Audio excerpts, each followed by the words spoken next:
Hello and welcome to episode number 119 of the Savvy Social Podcast. This is a show dedicated to helping passion-led entrepreneurs and business owners just like you learn how to use social media as a tool to grow your business.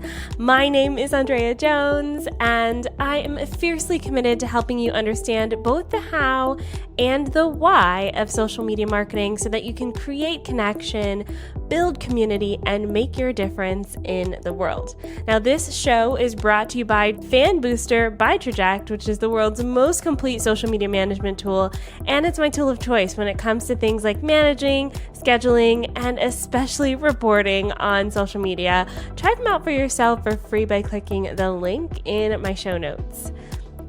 And this episode is also brought to you by Agency Vista. If you're an agency looking to grow in 2021, I know we all are, then you'll want to snag your free Agency Vista profile today. Really open up the possibility to be found by the right clients with what I think is the most transparent agency directory on the net. Learn more by clicking my super special link that goes with this episode. It'll be in the description of this video or in the show notes wherever you are listening.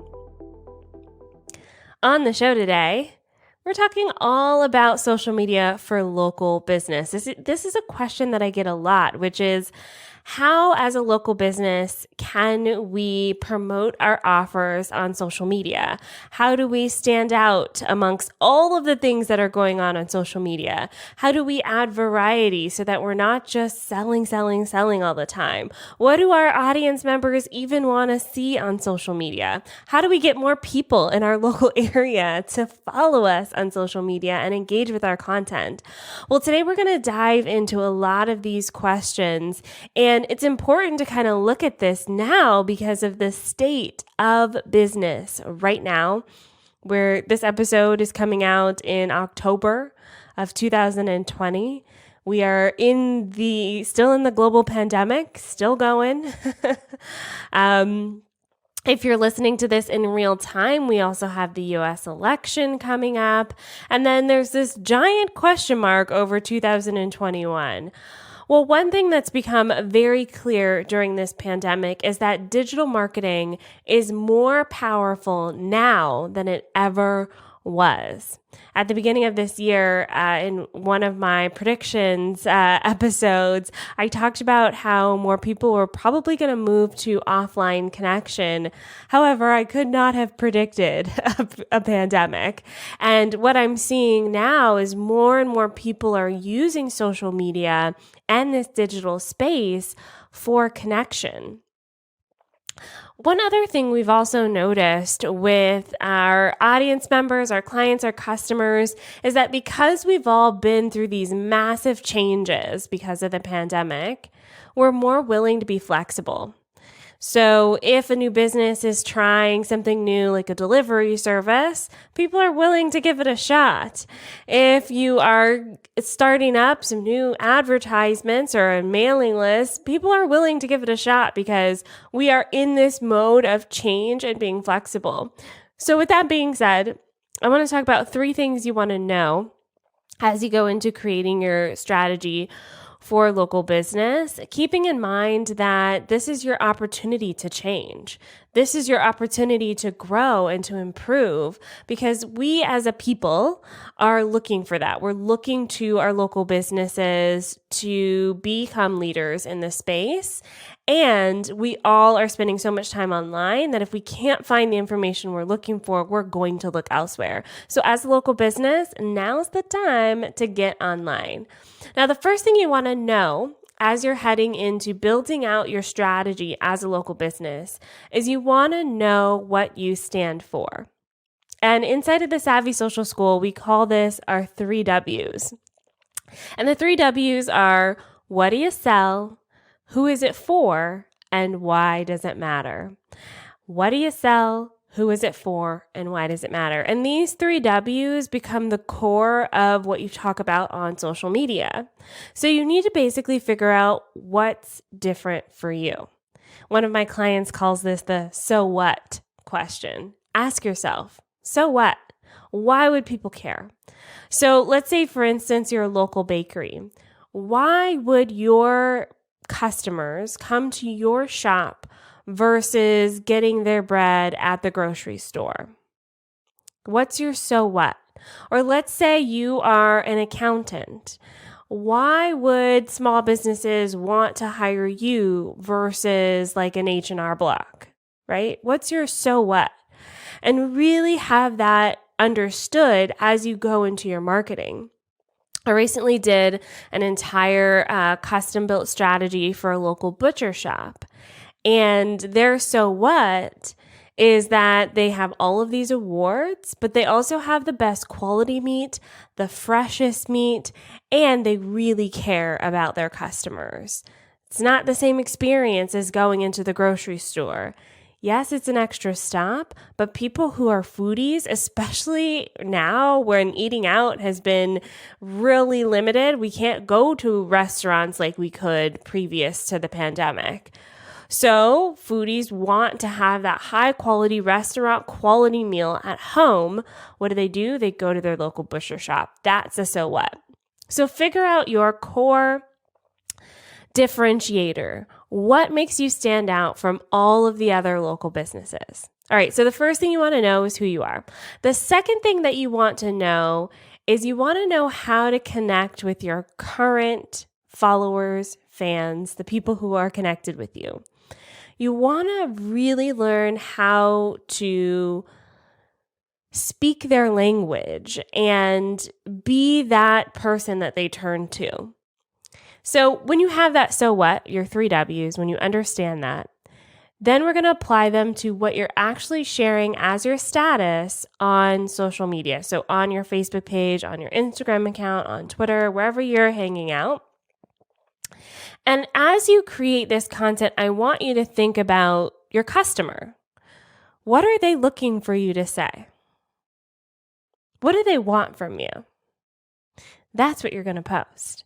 Now, in the Savvy Social School, in our local business workshop, we do teach a strategy that's called the 5 pillars of content. And if you've been listening to the podcast for a while, you know I love talking about the 5 pillars of content. However, for local business, especially now, we have found really connecting with your audience is the key to creating content for them. And it can be even simpler than the 5 pillars. And I'll give you an example of this. One of my favorite restaurants here in Fort Erie, where I live, the owner posts every day their specials of the day. And this goes against the 5 pillars of content a little bit because I post a variety of content and have a spread of content. But honestly, for her business, that's what works for her. That's what she needs. She needs to post the specials every day, remind people where to buy, what to buy when they come in. And I will say as a consumer, I appreciate it. She's got these burger specials. It's called the Cowboy Burger. Tina, if you're listening, yes, I'm talking about the Cowboy Burger. And in my head I probably shouldn't eat this as frequently as I do. However, when she posts that on social media, I'm going to go get me a Cowboy Burger. And it's something as simple as that. It's something as simple as saying, hey, this is what we have to offer for today because we know y'all like this, okay? So really reminding people of your offers, but tying it into your so what, tying it into your 3 W's. I'll give another example of one of the local boutique shops that I love to go into. I absolutely love this store. I feel like I go there at least once a month, probably more. And what I like about what they do is they always are sharing what's new in the shop. What's new in the shop? And they have lots of seasonal content anytime they have a sale or a special, and they really tie it into what's happening. And as someone who loves going into that shop, I am waiting for those posts to come out on social media. And when you're thinking about your audience, when you're thinking about crafting these social media posts for them, you want to think about what they're looking for and assume that if they're following you, they want to be updated. They want to stay updated with what's happening and what's new. Now, I will say this, as you're going through this strategy, you are going to feel like you're repeating yourself. You're going to be like, I talked about how we have brunch on Sundays. I said that last Sunday and the Sunday before. Do I need to say it again this Sunday? The answer is yes. Say it again. Because your audience, your followers on social media are scrolling through and looking at hundreds and thousands of posts all the time, every day. And do they remember you have brunch on Sunday? Maybe, maybe not. Maybe they do remember, but it slipped their mind. And so they saw your post and was like, oh yeah, brunch, I want to have that. Or maybe they keep seeing the brunch post and it wasn't until you posted bottomless mimosas that they were like, sign me up for that, right? So really making sure that you are repeating your offers in a way that connects with what's happening locally in the world around your audience now. A few other ways you can do this as well is share things that are happening locally in your community. You can always provide helpful tips and hints, especially in this pandemic. Keep posting about your hours and where you're open. Don't post one time, post again and again. I promise you people will be like, oh, I didn't see that post. So you want to keep sharing that information and then talk about you and your store and what's happening in your location. As a local business, one of the things that makes you unique is that you're local, is that you care about this community and that you have a unique perspective on where you live. So share that. And encourage your audience and your followers to participate along with you. All right, so we talked about you want to know 3 things. You want to know who you are, and you want to know how to connect with your current followers. And then the last thing I want to talk about today is you want to know how to expand to virtually meet new people. Okay, so this is all about bringing new people who may have never visited your location. They don't know what you offer. They don't know who you are. We're bringing them into the fold. We're welcoming them into our lovely community here on social media. So there's 2 primary ways that you can do this. The first way is by good old-fashioned networking. Now, again, we're in a pandemic, so networking is going to look a little bit differently when you're talking about networking in a digital space. So what you're going to do is just start engaging. And you can do this a number of ways. If your business is, like if you're publicly known as the owner of your business, you can go as yourself into Facebook groups and into digital spaces, maybe commenting on other pages as yourself, and that's building up connections that way.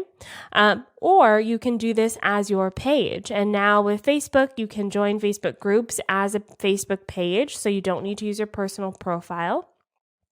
Or if you're on other platforms like Instagram or Twitter, you're creating that business page and then you're virtually networking with other people. And this virtual networking strategy works really well because it just costs time. So for a lot of us who are a little bit budget strapped, we can use this extra time that we have to meet new people and people who may have never heard of you before. And it also really helps because it feels more natural. It feels more organic, and it gives your new potential customer an opportunity to opt in to learning more about you. It plays into the natural curiosity of people. So, for example, if the local community center posted about how they're going to start up outdoor concerts, then as your page, you could go in and say, that's a lovely opportunity. We're really excited to see our community opening back up again. And so by posting that comment publicly as your page on that local community page, other people will see your comment. They'll say, wow, I didn't know this business existed. They'll click on over to your Facebook page and they'll look at what you've been posting and talking about and hopefully like and follow you. Now, I did say this networking, virtual networking strategy, it takes a lot of time. It does take some time and energy. Typically, I recommend spending about 10 to 20 minutes a day doing this. Some of my students end up spending a bit more time than that, but we really want to spend some regular time in this kind of networking phase. Now, if you want to kind of jump the queue and do something that doesn't require as much day-to-day time, you may want to consider some paid advertising strategies. As a local business, this can work really well at getting in front of the right people because platforms like Facebook and Instagram and Twitter offer you the opportunity to buy ad space that is location-based. So essentially, if you're a local business, you can put in your zip codes or postal codes and basically ask these social media platforms to only show your ads to people within that local area. And oftentimes as a local business, because the competition is a lot lower, you can spend a lot less on ads than someone who is marketing nationwide or globally. I know for myself, for instance, advertising strategies tend to be a little more expensive because I'm marketing to people in North America, for example. Whereas a local business, if you're marketing to a local community, your opportunity to reach more people is higher, and it comes at a lower ad cost. So let me break this down in a simple way. And I'll use my husband as an example. He's a real estate agent here in Fort Erie. And I want to say he spends like $100 or $200 a month on advertising, and people really comment on it. When we go out to restaurants and things like that, people are like, oh man, I see your ads everywhere. And so for the cost of being present and for being in front of people, and for being relevant, it's fairly low cost compared to other advertising means, things like mailers or billboards or that sort of thing. So it would fall in your line item of, marketing. However, you may end up spending a little bit less than some of those other marketing avenues. And then just for full transparency, he does also do a lot of other marketing things as well. Facebook ads, though, is a really strong part of that marketing strategy. All right, so to recap, we have know who you are, know how to connect with your base, and know how to expand to virtually meet new people. Now, as you're listening to this podcast episode, if you're like Andrea, I really need some support with this. I know I need to use social media, and I just need a little bit of feedback and guidance on how I can do that as a local business. Well, I invite you to join us in the Savvy Social School for our upcoming workshop, Social Media for Local Business. We've taught this in a variety of ways over the years. I've taught this locally in my own community as well, and I'm really excited to have it revamped and brought back to the school for a live workshop happening on October 21st at 8 p.m. Eastern, so a little bit later, to allow the opportunity for folks to join in if you have to run your business during the day. But this workshop is really teaching you the fundamentals of building your strategy. It is a workshop, not a watch shop.